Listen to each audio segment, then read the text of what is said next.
Pemirsa, sebanyak 49 aturan turunan Undang-Undang Cipta Kerja telah resmi diterbitkan oleh pemerintah termasuk di sektor kehutanan. Gabungan Pengusaha Sawit Indonesia (GAPKI) menyebut bahwa ada beberapa poin dalam peraturan pemerintah turunan Undang-Undang Cipta Kerja yang berpotensi menjadi tantangan industri sawit ke depan. GAPKI menyebut akan segera menemui kementerian terkait untuk meluruskan beberapa poin dalam peraturan pemerintah turunan Undang-Undang Cipta Kerja. Beberapa PP dinilai masih memerlukan pengaturan lebih detail dalam bentuk peraturan menteri agar tidak ada lagi poin-poin multitafsir untuk memberikan kepastian usaha. Ada 6 peraturan pemerintah turunan Undang-Undang Cipta Kerja yang terkait dengan industri sawit. GAPKI menyebut selama ini tidak ada kepastian hukum yang dapat dipegang pelaku usaha dan investor untuk menyelesaikan salah satu masalah terbesar industri sawit, yakni seringkali terjadi tumpang tindih antara lahan tanam sawit dan hutan lindung.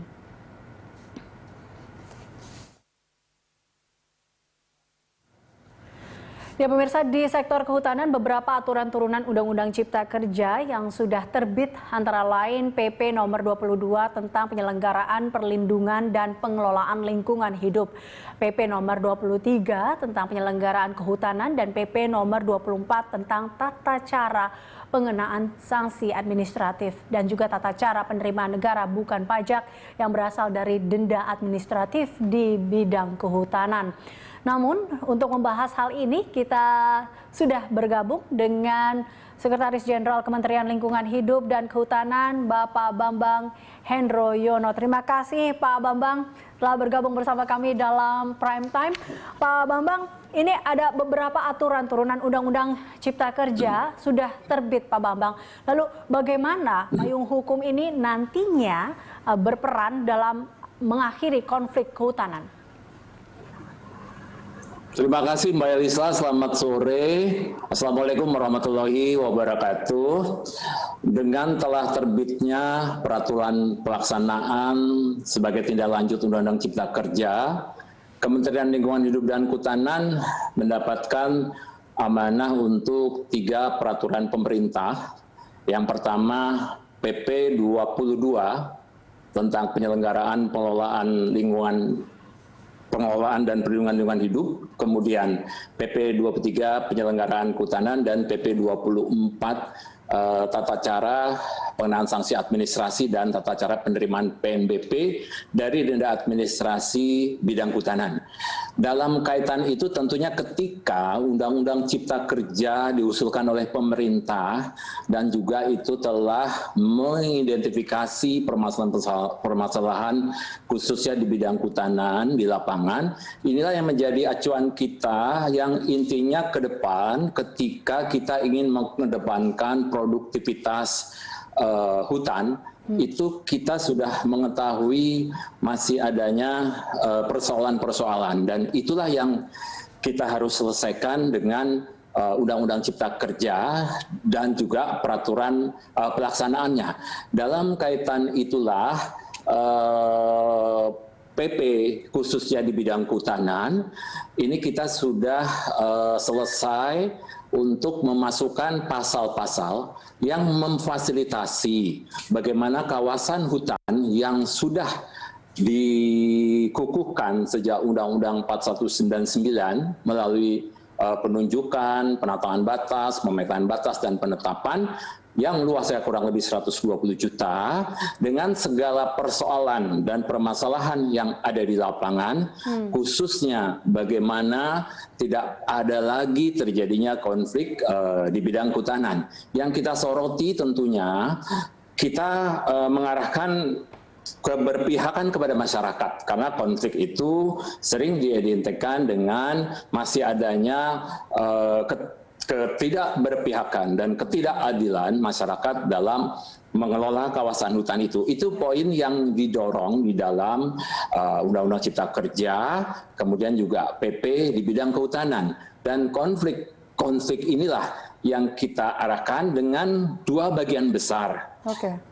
ketika Undang-Undang 23 ditetapkan, kita berpikirnya sebelum Undang-Undang 23 ini, semua permasalahan di bidang kehutanan itu harus dapat didekati dengan tentunya regulasi yang arahnya menyelesaikan masalah. Kita kenal dengan program penataan kawasan hutan.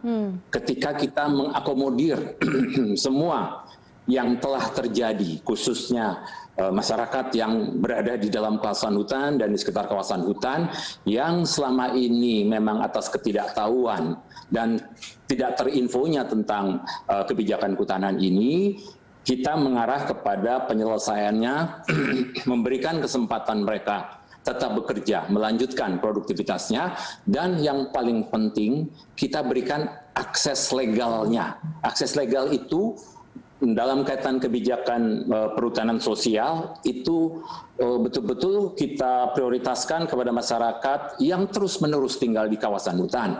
Yang minimal 5 tahun itu didekati dengan penataan kawasan hutan dengan memberikan perhutanan sosial, dan juga demikian juga dengan akses legal yang nantinya ke depan juga didekati dengan itu. Jadi pasal-pasal yang sudah kita kuatkan di dalam regulasi ini menjamin produktivitas rakyat yang sudah ada di dalam kawasan hutan kita selaraskan dengan regulasi di Undang-Undang CK dan PP 24. Demikian juga yang ke depan, Mbak Elisa.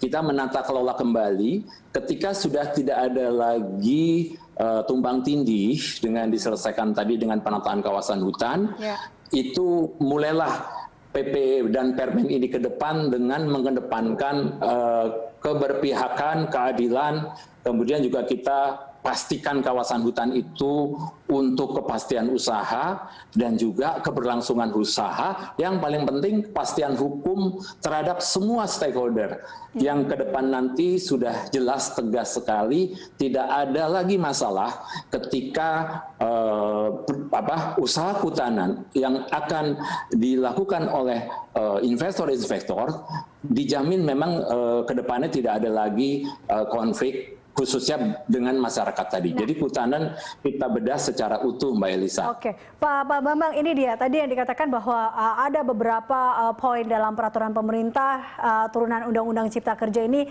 yang dikatakan berpotensi menjadi tantangan ke depannya seperti itu. Dan salah satu juga masalah terbesar adalah yang mungkin akan dihadapi oleh beberapa industri juga, yaitu terkait dengan yang Anda katakan tumpang tindih antara lahan tanam dan juga hutan lindung. Nah, ini apa sih sebenarnya juga poin-poin utama di sektor kehutanan yang nanti juga diatur dalam Undang-Undang Cipta Kerja dan aturan-aturan turunannya yang kira-kira juga akan menjawab terkait dengan tantangan-tantangan ini, Pak? Ya, jadi ketika kita membahas Undang-Undang Cipta Kerja, pemerintah ingin menjamin bahwa antar undang-undang itu tidak ada lagi terjadi misregulasi, artinya cara pandang yang berbeda semua sektor terhadap regulasi ini. Dalam kaitan itu, tentunya yang paling mendasar di Undang-Undang 41 Kehutanan itu dekat sekali dengan Undang-Undang 39 2004 Perkebunan dan juga undang-undang yang memang tidak lepas dari penggunaan kawasan hutan, misalnya Minerba dan sebagainya. Tapi dalam kaitan dengan Undang-Undang CK ini, pemerintah telah menguatkan dari Undang-Undang 26 tata ruangnya, sehingga sudah terlihat jelas bagaimana posisi kawasan hutan dan posisi di luar kawasan hutan untuk usaha-usaha kehutanan, usaha perkebunan, usaha pertambangan, dan usaha lainnya yang memang kita akui masih terjadinya tumpang tindih dalam kaitan dengan perizinan yang diberikan. Tapi kita sekarang sudah punya solusi ketika ada kegiatan non-kehutanan yang berada di kawasan hutan yang sudah memang dilaksanakan dan untuk kepentingan produktivitas rakyat khususnya dan juga produktivitas semua sektor di dalam mendukung industri, semua yang sudah dikerjakan sebelum Undang-Undang Cipta Kerja dengan masih terjadinya dispute tata ruang, dispute regulasi, kita sepakat semuanya akan dikelola sejak awal agar terintegrasi dan tetap menjamin keberlangsungan usaha yang sudah ada di dalam kawasan hutan. Baik itu sudah legal dengan pendekatan peningkatannya dan memang dispute tadi menyebabkan ada maaf kata kegiatan misalnya perkebunan di dalam kawasan hutan atau mungkin kegiatan lainnya yang ada di kawasan hutan. Kita masih tetap menjamin keberlangsungannya. Jadi Undang-Undang CK dengan PP-PP yang dikeluarkan oleh pemerintah dan terintegrasi tidak akan ada lagi ketika memang perkebunan kelapa sawit yang kita harapkan ke depan akan juga prospeknya baik sekali ke dalam rangka mendukung industri kelapa sawitnya. Kita sudah berdialog juga, alhamdulillah Mbak Elisa yang dikatakan tadi, kami jemput bola. Kalau ada hal yang masih belum jelas dengan PP yang sudah keluar, kita sudah ketemu dengan pengurus GAPKI misalnya. Dan jelaslah tegas bahwa pemerintah tetap konsisten menjaga produktivitas sawit yang sudah menjadi andalan Indonesia untuk ekspor. Ini memang ketika memang berada di kawasan hutan yang sudah berjalan, bisa ketahuan sekarang. Memang kalau memang dari awalnya berada di luar kawasan hutan, itu kita berikan pelepasan kawasan untuk menjamin tidak adanya tumbang tindih. Ketika memang ternyata masuk di dalam kawasan hutan dengan pertimbangan waktu itu masih belum jelasnya tata ruang ataupun hal-hal lain, ini kita tetap diberikan kebijakan untuk secara hukum memang kita dekati dengan sanksi administrasi dengan pendekatan denda yang harus dibayar selama masa waktu di dalam kawasan hutan, tapi dia akan diberikan aspek legalnya. Karena kehutanan menggunakan sekarang istilah persetujuan penggunaan kawasan hutan itu diberikanlah kepada maaf katanya adanya produktivitas sawit yang masih berada di kawasan hutan dan kita berikan kebijakan satu daur. Jadi dalam perbaikan tata kelola khususnya masih adanya tumbang tindih, di sini nanti ada dari Kementerian ATR yang disebut dengan kesesuaian kegiatan pemanfaatan ruang.